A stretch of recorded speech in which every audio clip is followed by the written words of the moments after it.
ज्या दिवशी हे होर्डिंग पडलं आणि निष्पाप लोकांचा जीव गेला, मी त्या दिवशी सांगितलं होतं, हा मालक या होर्डिंगचा कुठल्याही बिळात लपला असेल तरी माझे पोलीस त्याला शोधून काढतील. आणि आज शोधून काढलंय आणि आता त्यांचा पर्दाफाश झालेला आहे. सगळ्या परवानग्या आणि बेकायदेशीर परवानग्या त्या ठिकाणी उद्धव ठाकरेजींच्या सरकारने दिलेल्या आहेत.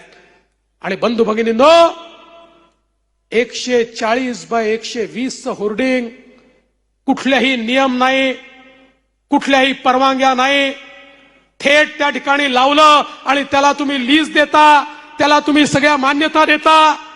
आज खऱ्या अर्थानं हा ऍक्सिडेंट नाही आहे, याला ऍक्सिडेंट नाही म्हणतायत. एक प्रकारे या लोकांचा खून हा त्यावेळच्या सरकारच्या आशीर्वादाने झालाय. आणि म्हणून तुला शब्द देतो, कुठल्याही परिस्थितीत हे जे 16 लोक या ठिकाणी गेले आहेत, यांचं जीवन वाया जाऊ देणार नाही. ऍक्सिडेंट म्हणून त्याला सुटू देणार नाही. त्याच्यावर सदोष मनुष्यवधाचा गुन्हा हा त्या ठिकाणी आम्ही साबित करू आणि त्याला त्याची शिक्षा भोगावी लागेल. लोकांचं जीवन उद्धव ठाकरेंना स्वस्त वाटत असेल, आम्हाला वाटत नाही.